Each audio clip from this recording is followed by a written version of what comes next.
yadurrallaha syai'an wa sayajzillahu syakirin. Ya, ini salah satu keistimewaan dan kemuliaan,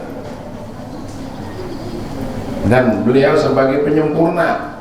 Al-Quran mengatakannya itu. Berapa ayat apa tadi? Ali Imran ayat 144. Nah.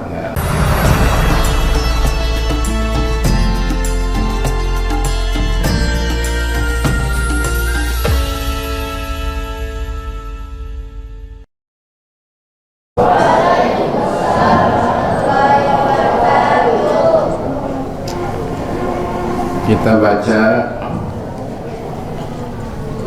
khutbahnya seperti biasa. Bismillahirrahmanirrahim. Alhamdulillahi rabbil alamin. Wassalatu wassalamu ala asyrafil anbiya'i wal mursalin sayyidina wa maulana Muhammadin wa ala alihi wa sahbihi ajma'in, amma ba'd.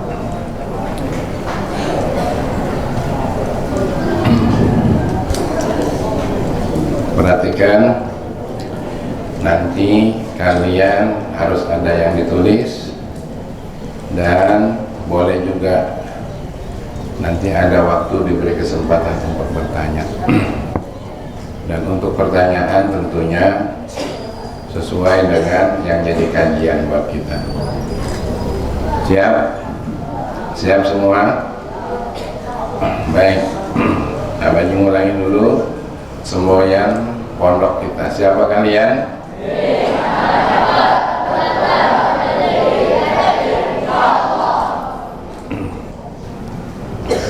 Anak hebat atau santri hebat, ya.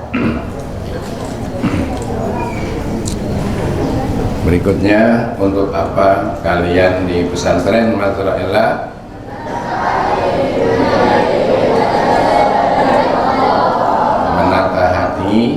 Membina diri menjadi soleh dan junub.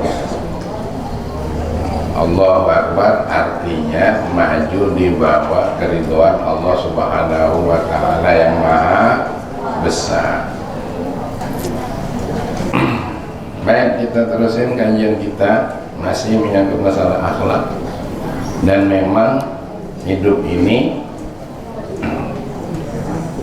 harus berakhlak, dan akhlak adalah misi utama daripada Rasulullah. Saat ini kita akan bahas soal berakhlak kepada Rasulullah. Kemarin kita sudah selesai bahas akhlak kepada Allah. Tentang kemahaan Allah kita sudah tahu. Tentang ancaman Allah kita sudah tahu, dan tentang janji-janji Allah kita sudah tahu. Tinggal kalian ngamalinnya saja. Kesimpulannya, barang siapa yang berakhlak kepada Allah, Allah akan memberikan pertolongan, berbagai macam pertolongan. Coba tulis. Sebaliknya, barang siapa yang durhaka kepada Allah, siap-siap untuk menerima balasannya, azabnya. Kalau Abaji bilang, orang yang durhaka kepada Allah pasti bakal diazab. Ya, kemarin udah kaji tuh. Tapi yang namanya ilmu boleh diulang. Kayak orang membacok nggak akan putus kalau tidak diulang. Ilmu juga sama seperti itu. Jangan bosan dengan ilmu. Boleh kamu catat lagi, azab itu bukan hanya di akhirat, tapi persekotnya dibayar sebelum mati. Itu azab. Baik, itu kesimpulan dari kajian kita selama ini. boleh dikembangkan. Selanjutnya kita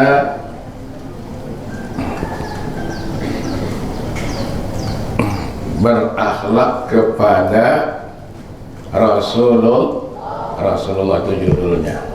Lalu untuk kita bisa berakhlak kepada Rasulullah, yang pertama harus mengenal kehebatan Rasulullah. Rasulullah itu siapa, hebatnya seperti itu.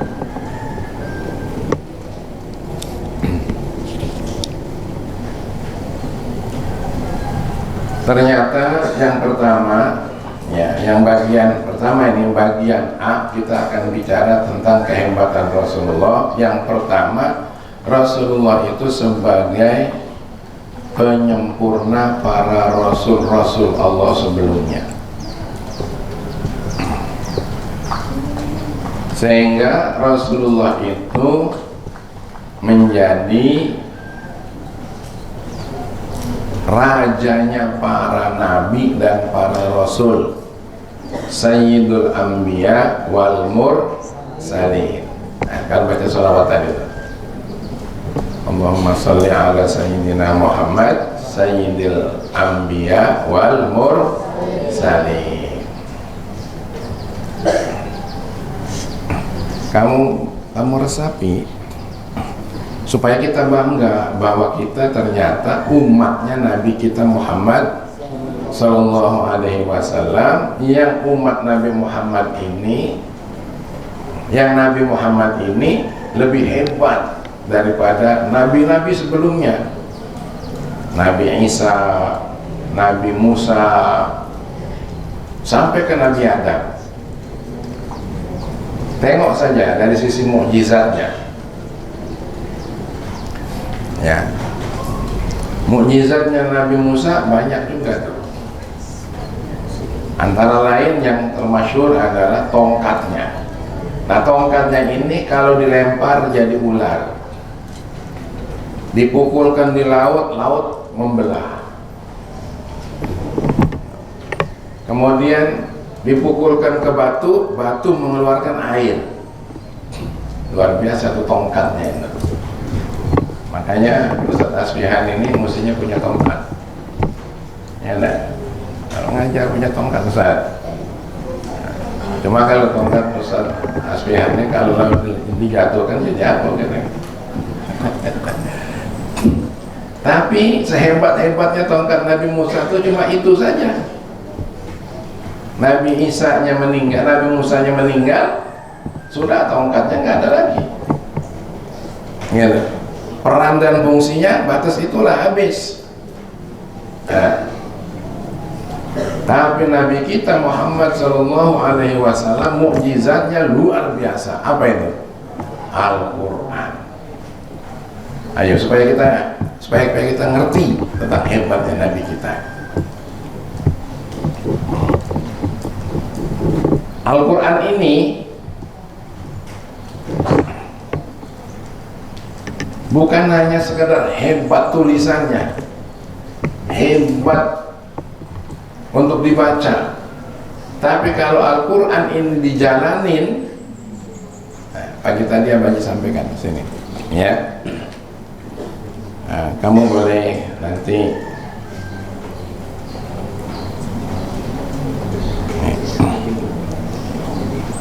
siapa yang kepengen hidupnya ke depan, ya, fahuwa sababun li'aishi hayatin thayyibatin wa dukhulil jannati wan najati minan nar. Ya. Baca Quran itu melahirkan pahala, dan pahalanya ini akan membentuk, mengkristal menjadi keutamaan.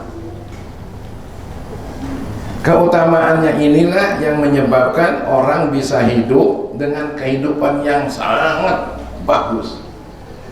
Coba saja tengok orang-orang yang rajin baca Quran, dunianya hidupnya cantik nih, dengan orang tua pasti disayang, ya, dengan tetangga pasti digandrungi. Kalau dia jadi pejabat, baca Qurannya bagus, pasti dia disaluti, dikagumi. Dulu di sini ada bupati, bacaan Qurannya nggak terlalu bagus, tapi dia cinta banget dengan Al-Quran. Membangun Musirawas ditolong oleh Allah. Hanya 4 tahun dia membangun di sini, Musirawas begitu makmurnya waktu itu. Luar biasa. Al-Quran modalnya. Bahkan nanti di akhirat matinya dia masuk surga. Dan selamat dari neraka. Wa huwa sababun li sa'adati fid dunya wal akhirah. Al-Qur'an itu menjadi penyebab kebahagiaan dunia dan akhir. Ini mukjizat daripada Nabi kita Muhammad sallallahu alaihi wasallam. Kalau mukjizat nabi-nabi yang lain, nabinya nggak ada, habis. Nabi Isa bisa menghidupkan orang mati. Sekarang itu sudah nggak ada lagi, mukjizatnya udah hilang. Nah, bisa menyembuhkan orang sakit belang, ya, sakit kusta, ya pada masanya. Tapi Al-Quran ini sampai kiamat. Oleh karena itu kalian harus rebut mukjizat Rasul ini berupa apa? Al-Quran. Abaji udah jember ngomong nih. Sekolah tuh lulus kamu, insya Allah ada faedahnya. Tapi kalau kamu pengen faedah lebih besar untuk apa? Kehidupan dunia cantik di akhirat masuk surga, jangan tinggalin Al-Quran. Kan Abaji punya nasyid, baca Quran kita galakkan gaya hidup orang beriman, tanpa Quran kegelapan, hidup dalam kesesatan. Pasti. Oleh karenanya, ayo kita bangga menjadi umat Nabi kita Muhammad sallallahu alaihi wasallam.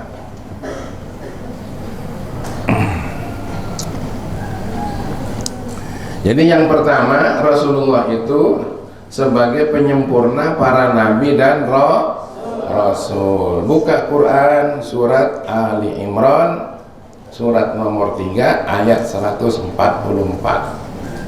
Ini salah satu keistimewaan dan kemuliaan, dan beliau sebagai penyempurna. Al-Quran mengatakannya itu. Berapa ayat apa tadi? Ali Imran ayat 144. Nah, Bismillahirrahmanirrahim. Ini Abaji baca, kamu nggak lihat. Wa ma Muhammadun illa rasul. Siapa yang hafal?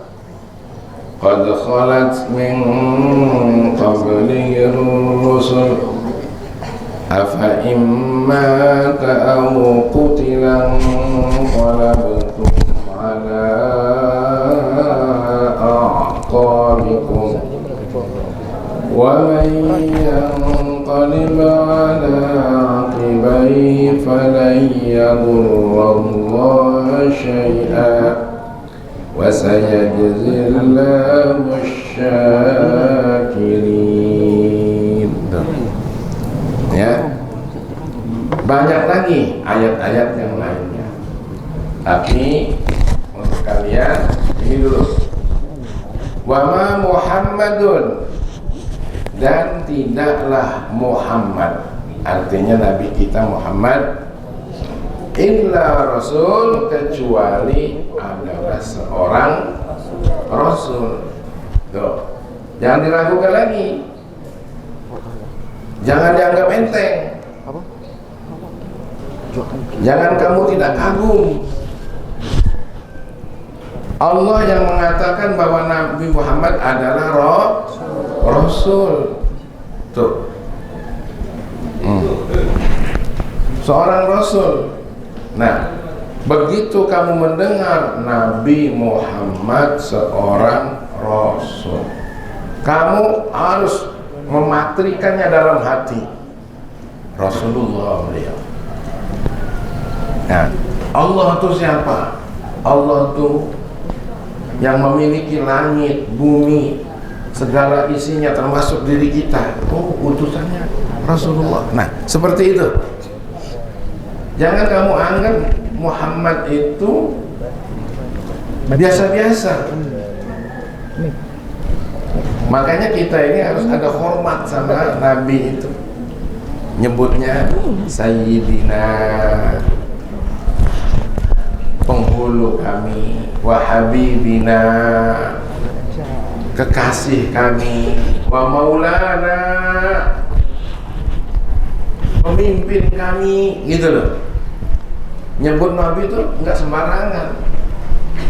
Jangan disebut namanya Muhammad, nanti disamakan dengan Muhammad tukang sol, nanti disamakan dengan Muhammad tukang sepatu, tukang bakso. Ada gerennya di hati itu Sayyidina. Bahkan kalau perlu dikatakan sambil gemeter, wa habibina, lebih daripada kekasih kita, berupa istri sekalipun, berupa anak sekalipun, orang tua sekalipun, bahwa Muhammad di atas segalanya, gitu.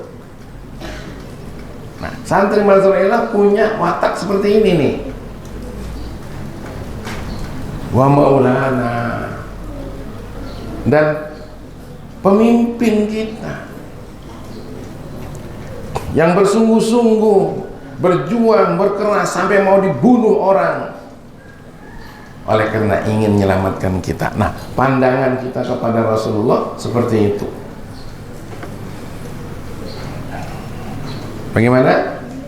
Jangan dianggap Rasulullah itu namanya Muhammad, dianggap seperti Muhammad biasa. Apalagi disebut dengan gampangnya Muhammad. Ya. Kita orang yang menghormati orang lain saja kita nyebut pakai kesopanan. Tukang bakso pun masih disebutnya, tidak berani kita nyebut namanya Muhammad, nggak berani. Man, bang, kak, wa, bi, tuh ada sebutan hormat.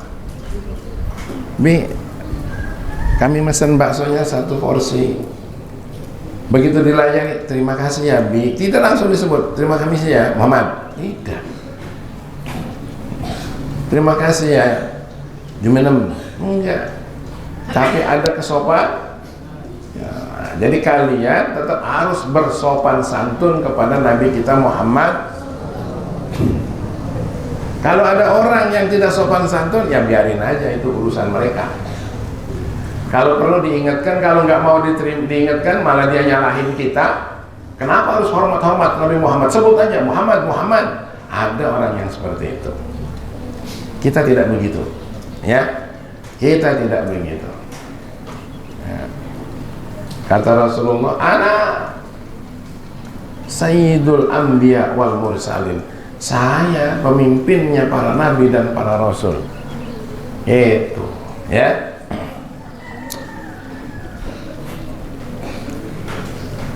Kalimat berikutnya, qad khalat min qablihi rusul.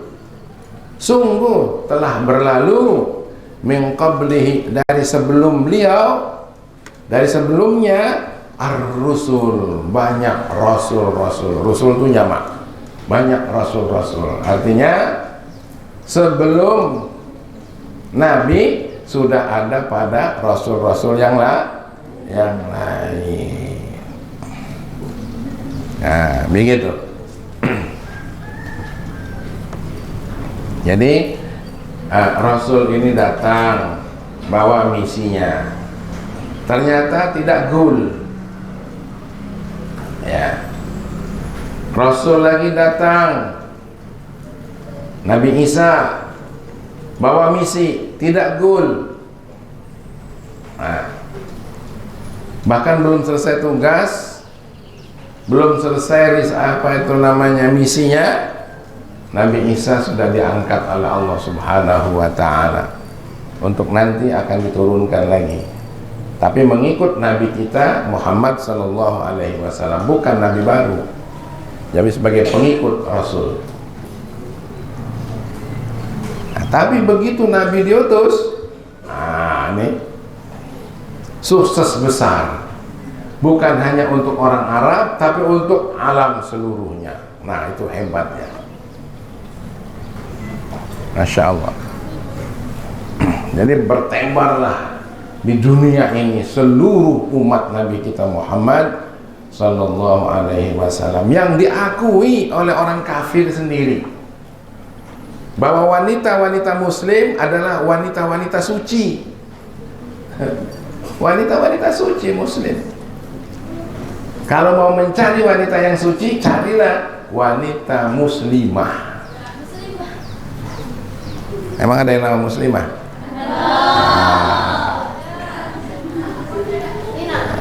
Itu suci lah dia.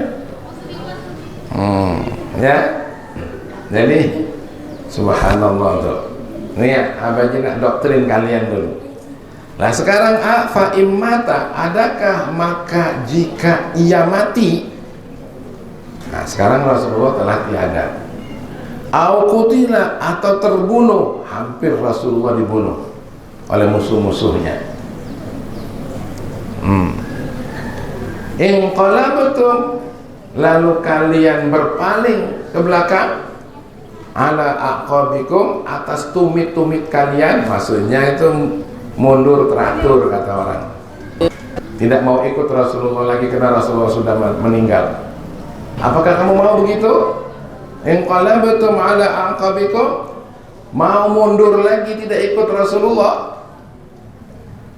Faman yanqalibu ala aqibai, faman yanqalibu ala aqibai, ini warning. Dan barang siapa yang ia mau berbalik ala aqibai, atas dua tumit dia, mundur teratur maksudnya, tidak mau ikut Rasulullah lagi, ya, falayyadurrallaha syai'a, maka sedikit pun kamu tidak akan merugikan Allah. Tuh, Allah nggak rugi, tapi yang rugi siapa? Yang rugi siapa? Kita. Nah, sekarang udah banyak nggak orang yang sudah lari ke belakang? Banyak. Abah tengok di TV-TV ini, ada yang namanya klub-klub pembicaraan, klub-klub kajian. Mereka sudah tidak pakai lagi itu Al-Quran, nggak pakai itu, Ustaz, nggak pakai lagi hadis, pakainya pendapat ilmuwan kufar. Si Anu ngomong begini, orang India. Si Anu ngomong ini, orang Amerika. Tidak lagi pakai pendapat Rasulullah. Nah, sekarang ini kamu pernah dengar juga kan? Ya, ada orang yang tidak lagi bermadhab kepada umat-umat Nabi Muhammad yang memang mumpuni. Tidak lagi mengikut orang-orang yang selama ini ngikut Rasulullah. Ada sekarang bermadhab kepada Soekarno. Ada dengar itu? Ada dengar? Mau bermadhab kepada Soeharto. Masya Allah. Kalau sekedar mengagumi, mencontohi misalnya ya, yang baik-baiknya ya. Tapi kalau kapasitasnya dijadikan mazhab, enggak kapasitas. Ya, enggak ada kapasitasnya. Karena Rasulullah itu baca Quran. Rasulullah itu memahami Al-Quran. Ya. Rasulullah itu mengajarkan Al-Quran. Rasulullah berdakwah dengan Al-Quran. Nah, Rasulullah membahas suatu masalah dengan Al-Quran yang kemudian dijelaskan lebih detail dengan hadisnya. Maka kita ngikut Rasulullah, diikuti oleh sahabatnya, diikuti oleh para ulama pewarisnya, lalu kita bermazhab ke situ. Nah, itu namanya kapasitas.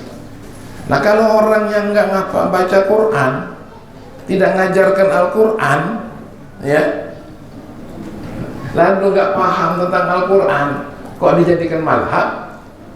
Nah, ini artinya madhaban itu namanya. Madhaban. Maka terjadi kekeliruan oleh karena tidak mengikuti orang yang paham Al-Quran, yang mengikuti yang diajarkan oleh Rasulullah. Betino disuruh sholat di depan. Hanya ada kan?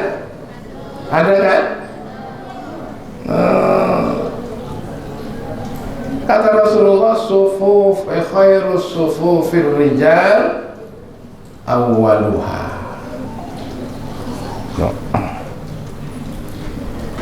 Wa syarrus sufufi wa syarrus sufuf akhiruha. Sebaik-baik barisan sholat bagi laki-laki yang ada di depan, dan yang paling jelek di belakang untuk laki-laki. Dan untuk perempuan, sebaik-baiknya perempuan untuk sholat ada di belakangnya. Tuh, coba tuh ini. Dan sebaik-baik, ada sejelek-jelek barisan wanita yang paling depan. Begitu tuh. Itu hadis Rasulullah, riwayat Muslim, riwayat Bukhari. Ya, tapi karena dia mazhabnya salah, maka perempuan ditaruh paling depan. Ini madhaban. Mending kalau madhab apa? Kesesatan, bid'ah. Yang ini bid'ah, yang ini nih.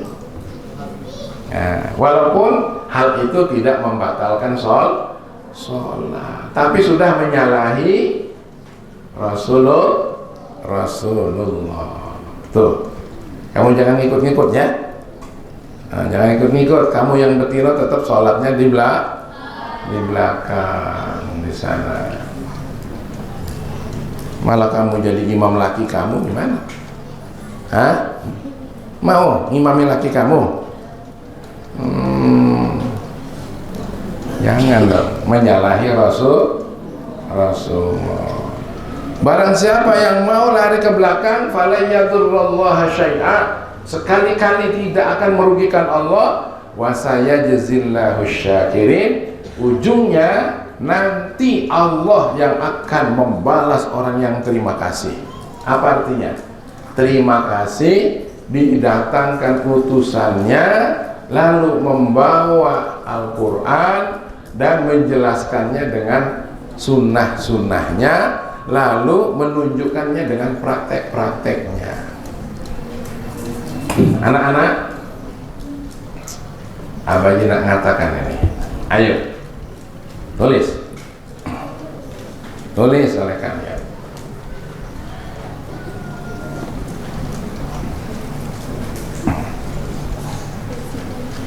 Kajian, tinjauan,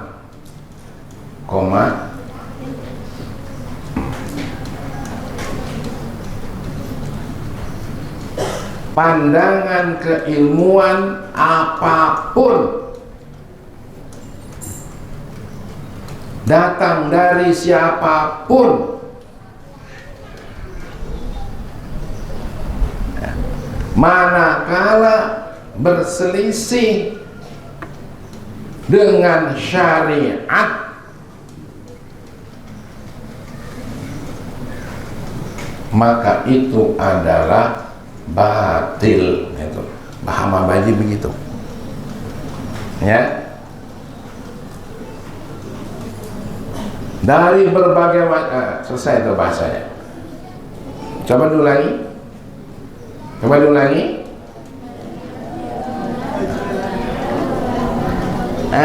Kajian apa tadi?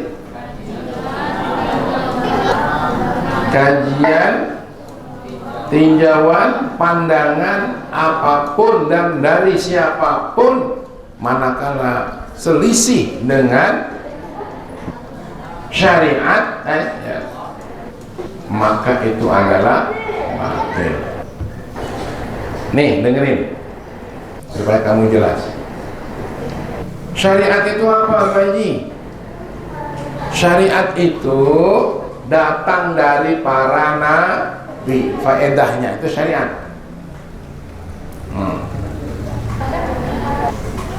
Apalagi kalau datangnya dari Rasulullah. Di atas syariat adalah hak. Lebih-lebih lagi kalau datang dari Allah Subhanahu, nggak mungkin Rasulullah menyelisihi daripada Allah. Itu hak.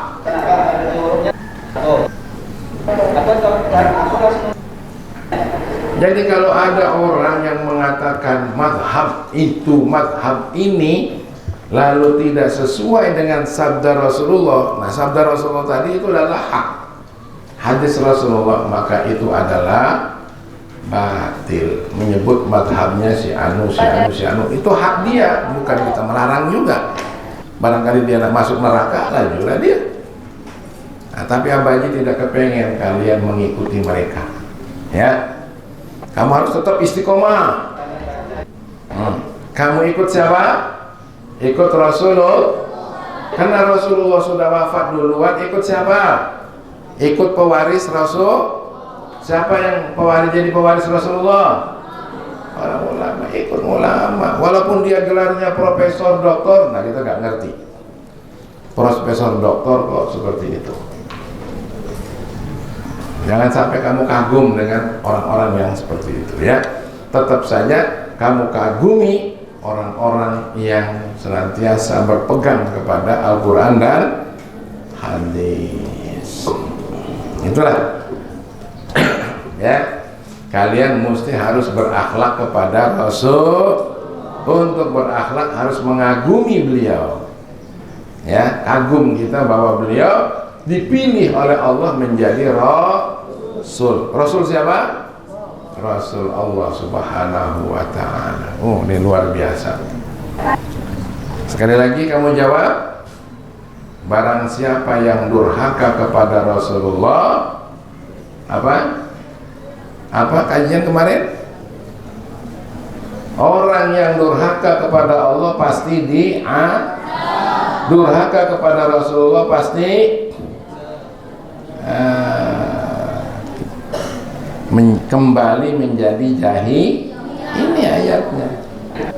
Orang yang durhaka kepada Rasulullah dipastikan kembali kepada jahil. Kalau orang jahiliyah nggak dapat risalah dari Rasulullah, walaupun hidup pada zaman Nabi kita Muhammad. Inilah dari Abaji. Mudah-mudahan kalian bisa paham. Diulangi lagi. Durhaka kepada Allah pasti, durhaka kepada Rasulullah pasti kembali ke jahil dan tidak dapat risal, juga tidak dapat syafaat. Hati-hati. Sallallahu wasallam ala nabi sayyidina Muhammadin wa alihi wa sahbihi ajma'ina. Muhammadin wa alihi wa sahbihi ajma'in. Ada pertanyaan? Siapa yang mau bertanya? Maju ke depan.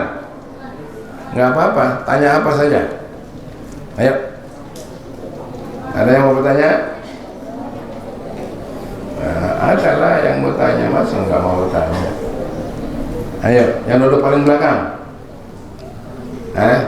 Siapa? Yang ada di tengah? Ada yang di depan tanya? Nah, makanya kamu harus Bapak pahami omongan yang disampaikan Abah Haji tadi. Biasanya Putri yang agak berani. Ayo silakan Putri. Apa yang tanya?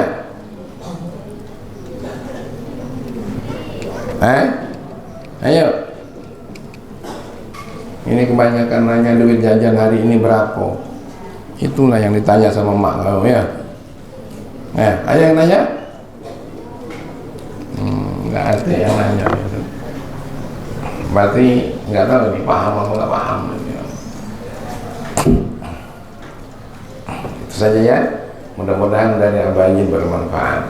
Tapi diulangilah supaya kalian paham betul. Durhaka kepada Allah pasti,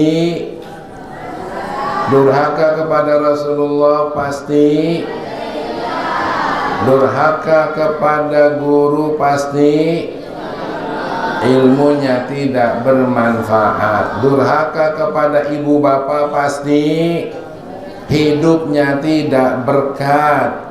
Durhaka kepada suami, rumah tangganya pasti tidak bahagia. Durhaka kepada orang yang tidak berjasa, maka dianggap tidak bersyukur kepada Allah. Ulangi lagi.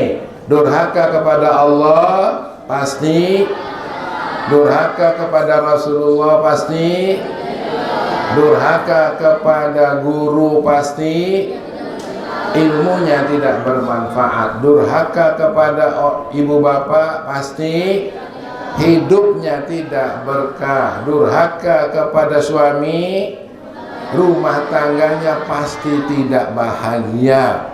Durhaka kepada orang yang berjasa, dianggap tidak bersyukur kepada orang yang tidak bersyukur. Dapat azab apa dapat pahala? Dapat azab. Itu dicamkan. Nanti kalau kamu nikah, tengok suami jangan berani durhaka. Kalau kamu nanti nikah, tengok istri adalah orang yang berjasa, jangan pula kamu durhaka kepada istrimu. Ya. Wallahu a'lam bishawab. Ini saja dari apa aja, Ustaz? Barangkali ada yang disampaikan lain oleh Ustaz, silakan. Mari kita tutup dengan doa majelis. Subhanakallahumma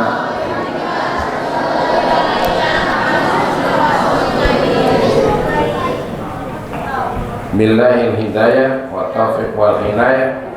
Wassalamualaikum warahmatullahi wabarakatuh.